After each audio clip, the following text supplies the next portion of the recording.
ಈ ಸಂಸ್ಥೆಯಲ್ಲಿ ನಾವು ಕಟ್ಟಡ ಕಟ್ಟಿದ್ದೀವಿ, ಇದೆಲ್ಲನೂ ಕೂಡ ಸಂಸ್ಥೆಯ ಮಾಲ್ಕಿ ಜಮೀನು, ಸಂಸ್ಥೆಯದೇ ಜಮೀನು. ಆದರೆ ಇದರ ಹಿಂದೆ ಇರುವಂಥ 458/1 ಸರ್ವೆ ನಂಬರು 3 ಎಕರೆ 6 ಗುಂಟೆ 1 ಗುಂಟೆ ಫೋಟ್ ಖರಾಬ್ ತೆಗೆದ್ರೆ 3 ಎಕರೆ 5 ಗುಂಟೆ ಏನಿದೆ ಅದು ಮೊದಲಿಗೆ ಲೀಸ್ ಜಮೀನಿತ್ತು. ಅದು ಕೂಡ ಶಾಲೆಯ ಗ್ರೌಂಡು ಅಂಥೇಳಿ ನೋಂದಣಿ ಕೂಡ ಆಗಿತ್ತು. ಇದು ಕುಲಕರ್ಣಿ ಎನ್ನುವ ಮನೆತನದವರು 2001ರಲ್ಲಿ ಅವರಿಗೆ 50,000 ರೂಪಾಯಿ ತೆಗೆದುಕೊಂಡು 4 ಜನ ಏನವರು ವಾರಸುದಾರಿದ್ದರು, ಇದನ್ನು ಕಾಯಂ ತರೀಕವಾಗಿ ಸಂಸ್ಥೆಗೆ ಬಿಟ್ಟುಕೊಟ್ಟಿದ್ದಾರೆ. ಇದು ಸಂಸ್ಥೆಗೆ ಬಿಟ್ಟುಕೊಟ್ಟ ಮೇಲೆ ಇದನ್ನು ಸಂಸ್ಥೆಯ ಗ್ರೌಂಡ್ ಅಂತಲೇ ನಾವು ಟ್ರೀಟ್ ಮಾಡ್ತಾ ಇದ್ದೀವಿ. ಇದೆಲ್ಲದರ ಮಧ್ಯೆ ಯಾರೋ ಇಬ್ಬರು ಖಾಸಗಿ ವ್ಯಕ್ತಿಗಳು ಈ ಸಂಸ್ಥೆಯ ಏನು ಲೀಸ್ ಜಮೀನಿತ್ತು, ಈ ಲೀಸ್ ಮುಗಿಬೇಕಾದ್ರೆ ಇನ್ನೂ 22 ವರ್ಷ ಇದೆ ಲೀಸು.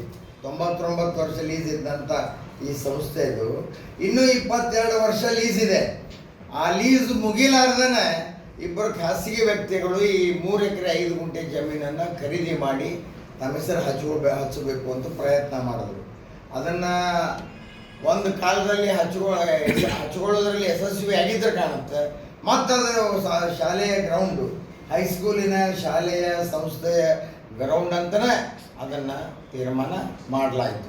ಈಗ ಮತ್ತವರು ಅಧಿಕಾರದ ಒಂದು ಸದುಪಯೋಗನೋ ದುರುಪಯೋಗನೋ ಮಾಡಿಕೊಂಡು ಅದನ್ನು ಕಬ್ಜಾ ತಗೋಬೇಕು ಅಂತಕ್ಕಂಥ ಹುನ್ನಾರದಲ್ಲಿ ಇದ್ದಾರೆ. ಯಾವುದೇ ಒಂದು ಸೈಟು ಬಾಡಿಗೆದಾರ ಮನೆಯಲ್ಲಿದ್ದರೆ ಅವನನ್ನು ಬಿಡಿಸ್ಬೇಕಾದ್ರೆ ದಾವಾ ಮಾಡಲಾರ್ದೆ ಬಿಡಿಸಕ್ಕೆ ಬರೋದಿಲ್ಲ. ಆ ರೀತಿ ಸಂಸ್ಥೆಯ ಜಮೀನನ್ನು ಏಕಾಏಕಿ ಕಂಪೌಂಡ್ ಕೆಡವಿ ಅದನ್ನು ಕಬ್ಜಾ ತೊಗೊತೀವಿ ಅಂತಂದ್ರೆ ಕಾನೂನಿನ ಉಲ್ಲಂಘನೆ ಆಗುತ್ತೆ. ಈ ದೇಶದಲ್ಲಿ ನ್ಯಾಯಾಂಗಕ್ಕೆ ಭಾಳ ದೊಡ್ಡ ಮಹತ್ವನೂ ಕೂಡ ಇದೆ ಅನ್ನೋದನ್ನು ಅವರು ಆ ರೀತಿ ಮಾಡುವಂಥವರು ಮರಿಬಾರದು ಅನ್ನೋವಂಥ ಮಾಡಿಕೊಂಡು 129/2001ರಲ್ಲಿ ನಾನು ಹೇಳಿದೆ, ಅದನ್ನು ರಾಜಿ ಡಿಕ್ರಿ ಆಗ್ಯದ ಕೋರ್ಟ್ನಲ್ಲಿ. ರಾಜಿ ಡಿಕ್ರಿ ಆಗಿ ನಮ್ಮ ಹೆಸರಲ್ಲೇ ಸಂಸ್ಥೆಯ ಗ್ರೌಂಡ್ ಅಂತ ಆಗ್ಯದ. ಅದನ್ನು 22 ವರ್ಷದ ನಂತರ ಲೀಸು ಮುಗಿದ್ರು ಕೂಡ ಆ ಜಮೀನು ಸಂಸ್ಥೆಯ ಮಾಲ್ಕಿ ಜಮೀನು ಆಗುತ್ತೆ. ಇದರಲ್ಲಿ ಯಾವ ಸಂಶಯನೂ ಇಲ್ಲ. ಅಧಿಕಾರ ಮನುಷ್ಯನಿಗೆ ಶಾಶ್ವತ ಅಲ್ಲ. ಅಧಿಕಾರ ಎದಕ್ಕೆ ಬಂದಿರ್ತತಿ ಅಂದ್ರೆ ಹೋಗಕ್ಕೆ ಬಂದಿರ್ತತಿ. ಮನುಷ್ಯ ಎದಕ್ಕೆ ಕೊಟ್ಟಿರ್ತಾನಂದ್ರೆ ಸಹಾಯ ಕೊಟ್ಟಿರ್ತಾನೆ. ಇದನ್ನು ನಾವು ನೆನಪಿನಲ್ಲಿ ಇಟ್ಟುಕೊಂಡು ಕೆಲಸ ಮಾಡಿದರೆ ಇರುವಾಗ ಏನು ಒಳ್ಳೆಯ ಕೆಲಸ ಮಾಡ್ತೀವಿ ಇದು ಭಾಳ ಮುಖ್ಯವಾದಂಥದ್ದು. ಅಧಿಕಾರ ಇರುವಾಗ ನಾವು ಎಷ್ಟು ಒಳ್ಳೆಯ ಕೆಲಸ ಮಾಡಿದ್ವಿ, ಜೀವಿತಾವಧಿಯಲ್ಲಿ ಹುಟ್ಟು ಮತ್ತು ಸಾವಿನ ಮಧ್ಯದಲ್ಲಿ ಏನು ಒಳ್ಳೆಯ ಕೆಲಸ ಮಾಡಿದ್ವಿ ಇದು ಶಾಶ್ವತವಾಗಿ ಉಳಿಯುವಂಥದ್ದು. ಇಂಥ ಉದ್ದಟತನದ ಕೆಲಸ ಯಾರೂ ಮಾಡಬಾರ್ದು ಅಂಥೇಳಿ ನಾನು ಹೇಳಲಿಕ್ಕೆ ಬಯಸ್ತೇನೆ. ಈಗಾಗಲೇ ಕರ್ನಾಟಕ ಹೈಕೋರ್ಟು ಇದಕ್ಕೆ ಸ್ಟೇ ಕೊಟ್ಟಾರೆ. ಇದು ಸ್ಟೇ ಕೊಟ್ಟದ್ದನ್ನು ನಿನ್ನೆ SP ಅವರಿಗೆ ಮತ್ತು ಎಲ್ಲರಿಗೂ ಕೂಡ ನಾವು ಕೊಟ್ಟಿದ್ದೇವೆ. ಬೋಗಸ್ ಅಟ್ರಾಸಿಟಿ ಮಾಡ್ತಕ್ಕಂಥ ಕೆಲಸ ಆಗಿದೆ. ಅದು ಬೋಗಸ್ ಅಟ್ರಾಸಿಟಿ, ಬೋಗಸ್ ಇದ್ದಾಗ ಯಾರನ್ನೂ ಅರೆಸ್ಟ್ ಮಾಡೋಕ್ಕೆ ಬರೋದಿಲ್ಲ ಅಂಥೇಳಿ ಅದು ಕಾನೂನನ್ನು ಕೂಡ ನಾವು ಕೇಳಿದ್ದೀವಿ. ಮುಂದೂ ಕೂಡ ನಿನ್ನೆ ರಾತ್ರಿ ಏಕಾಏಕಿ ಏನು ಕಂಪೌಂಡ್ ಹೊಡೆದ ನೋಡ್ರಿ, 2 ಹಿಟಾಚಿ 2 JCB ಮತ್ತು ಕಾರು ಜೀಪು ಯಾವಕ್ಕೂ ನಂಬರ್ ಇಲ್ಲ, ಎಲ್ಲ ನಂಬರ್ ಪ್ಲೇಟ್ ತೆಗೆದು ಏಕಾಏಕಿ ಬಂದು ಆ ಕಂಪೌಂಡನ್ನು ಹೊಡೆಯುವಂಥ ಕೆಲಸ ಏನು ಮಾಡಿದ್ದೀರಿ. ಇವು ಅವ್ರ ಮೇಲೆ ಯಾರು ಇದರೊಳಗೆ ಪಾರ್ಟಿ ಇದ್ದೀರಿ 100ಕ್ಕೆ 100ರಷ್ಟು ನಾವು ಡಿಫಾರ್ಮೇಷನ್ ಕೇಸ್ ಹಾಕ್ತೀವಿ. ಏನಂತಾರೆ ಕನ್ನಡದಾಗ ಮಾನನಷ್ಟು ಮೊಕದ್ದಮೆ ಹಾಕ್ತೀವಿ. ಈಗಾಗಲೇ ನಾವು ಮೂವ್ ಮಾಡಿದ್ದೀವಿ.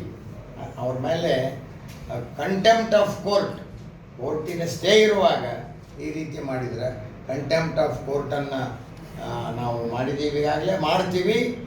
ಮತ್ತು ಅಧಿಕಾರಿಗಳಿಗೂ ನಾನು ಹೇಳಕ್ಕೆ ಬಯಸ್ತೀನಿ, ಯಾರ್ದೋ ಮಾತು ಕೇಳಿ ಕಾನೂನು ಬಿಟ್ಟು ಕೆಲಸ ಮಾಡಿದರೆ ನೀವು ಕಂಟೆಂಪ್ಟಿಗೆ ಒಳಪಡ್ತೀರಿ. ಅಧಿಕಾರಿಗಳು ಕೂಡ ಕಾನೂನುಬದ್ಧವಾಗಿ ಏನದ ಆ ಕೆಲಸ ಮಾಡಬೇಕು. ಸರ್ಕಾರ ಇರ್ತಾವೆ ಹೋಗ್ತಾವೆ, ಅಧಿಕಾರ ಇರ್ತದ ಹೋಗ್ತದೆ, ಆದರೆ ಕಾನೂನು ಬಿಟ್ಟು ಕೆಲಸ ಮಾಡುವಂಥದ್ದು ಇದು ಯಾವ ಕಾಲಕ್ಕೂ ಆಗಬಾರ್ದು.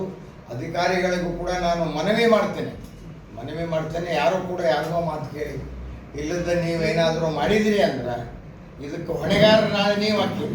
ವಿಜಯ ಮಂಟೇಶ್ವರ ವಿದ್ಯಾರ್ಥಿ ಸಂಘದವರು ನಮ್ಮ ಮೇಲೆ ಒಂದು ಗಂಭೀರವಾದ ಆರೋಪ ಮಾಡ್ರೆ.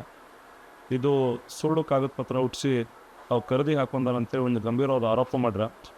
ಅದು ಎಲ್ಲ ಸತ್ಯಕ್ಕೆ ಹೋದದ್ದು ದೂರವಾದ ಸಂಗತಿ. ನಾವು ದಿನಾಂಕ 2/11/2017 ಹುನವನ್ ನಗರದ ಸರ್ವೆ ನಂಬರ್ 458/1 ಆ ಜಮೀನನ್ನು 3 ಎಕರೆ 5 ಗುಂಟೆ ಇದ್ದು 1 ಗುಂಟೆ ಖರಾಬ್ ಆಯ್ತದೆ.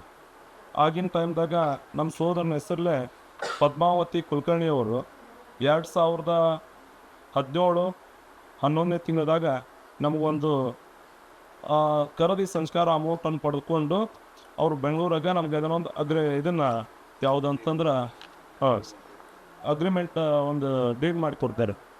ಅದು ಇಲ್ಲಿದೆ ನೋಡಿ ಸರ್. ನಮ್ಮ ಸೋದರ ಮತ್ತು ಅವ್ರ ಅಜ್ಜಿಯವರೇ ಒಂದು ಅಗ್ರಿಮೆಂಟ್ ಡೀಲ್ ಮಾಡಿಕೊಡ್ತಾರೆ ಬೆಂಗಳೂರಾಗ. ಇವರು ಸುಮ್ಮನೆ ಯಾವುದೇ ಇಲ್ಲದ ಆರೋಪಗಳು ಮಾಡೋದು ಸರಿಯಲ್ಲ. ಮುಂದೆ ಅದೇ ರೀತಿ ಇದು ಯಾಕೆ ಜೈಂಟಿಗೆ ಬರುತ್ತಂದ್ರೆ ಈ ಆಸ್ತಿ ಒಳಗೆ ಶ್ರೀ ರಘುನಂದನ ಸರ್ದೇಸಾಯರು ಹಾಗೂ ಸುಂದರಾಬಾಯಿ ಕುಲಕರ್ಣಿ ಅಂತ ಇಬ್ಬರು ಬರ್ತಾರೆ ಈ ಆಸ್ತಿ ಒಳಗೆ. ಅವರು ರಘುನಂದನ್ ದೇಸಾಯಿ ಅವರು ಜಂಟಿ ಇರೋದರಿಂದ ನಾವು ಜಂಟಿಯಾಗಿ ಖರೀದಿ ಹಾಕೊಂಡ್ವಿ. ಆ ಪ್ರಕಾರವಾಗಿ ಮುಂದೆ ರಘುನಂದನ್ ದೇಸಾಯಿ ಅವರು ನನ್ನ ಹೆಸರಲ್ಲೇ 2017-18 ಸಬ್ ರಿಜಿಸ್ಟ್ರ್ ಹುಣವಂದರಾಗ ನನ್ನ ಹೆಸರಲ್ಲೇ ಒಂದು ಯಾವುದಂತಂದ್ರೆ ಹಾಫ್ ಲೋನ್ ಮಾಡಿ ಕೊಡ್ತಾರೆ. ಆ ಪ್ರಕಾರ ಇಲ್ಲಿ ಹಾಫ್ ಲೋನ್ ಕಾಗದ ಪತ್ರನೂ ಐತಿ. ಇವರು ಸುಮ್ಮನೆ ಇಲ್ಲಿದ್ದ ಹೇಳ್ತಾರೆ. ಓಕೆ, ಆ ರೀತಿ ಅವ್ರು ಆದ ನಂತರ ಇದೆಲ್ಲ ಖರೀದಿ ಹಾಫ್ ಲೋನ್ ಮಾಡ್ಕೊಳುವಾಗ ಮಾನ್ಯ ಸಂಘದ ಕಾರ್ಯಾಧ್ಯಕ್ಷರಾದಂಥ ಚರಂತಿಮಠ ಸಾಹೇಬ್ರೆ ಅವರು MLA ಇದ್ರು ಅವಾಗ. ಮತ್ತು ಅದೇ ರೀತಿ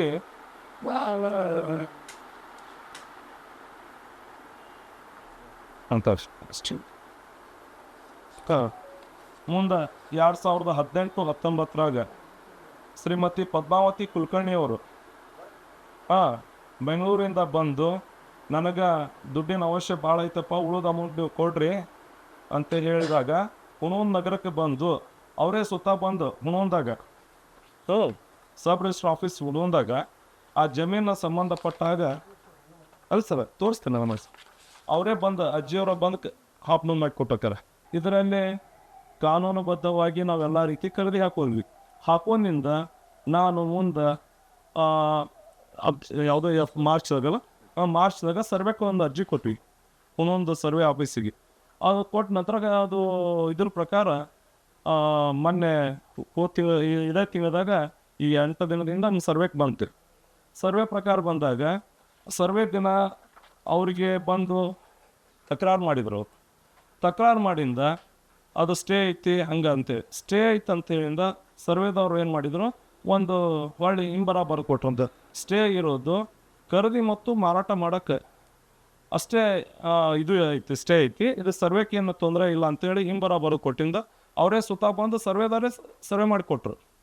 ಸರ್ವೆ ಮಾಡಿಕೊಟ್ಟಾಗ ಸರ್ವೇದಾರ ಜೊತೆ ಡಾಕ್ಟರ್ ಮಹಾಂತೇಶ್ ಕಡಪಟ್ಟಿ ಅವರು ಹಾಗೂ ಅರುಣ್ ದುದಿಗೆ ಅವರು ಇಷ್ಟು ಅವಶ್ಯ ಶಬ್ದವಾಗಿ ಮಾತಾಡ್ತಾರೆ.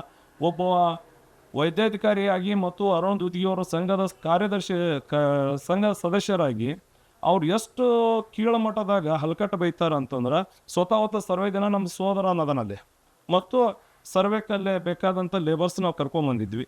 ಅವ್ರನ್ನ ಹೊಡೋದು ಎದಿಮೇಲೆ ಹಂಗಿಡ್ದು ನಮ್ಮ ಸಂಘದಾಗ ನೀವು ಬಂದು ನಿಮ್ಮದೇನೋ ಸಂಘ ಅಂಥೇಳಿ ಅಲ್ಲರಿ ಇಷ್ಟೆಲ್ಲ ನಾವು ಕಾನೂನುಬದ್ಧವಾಗಿ ಖರೀದಿ ಹಾಕ್ಕೊಂಡಿವಿ.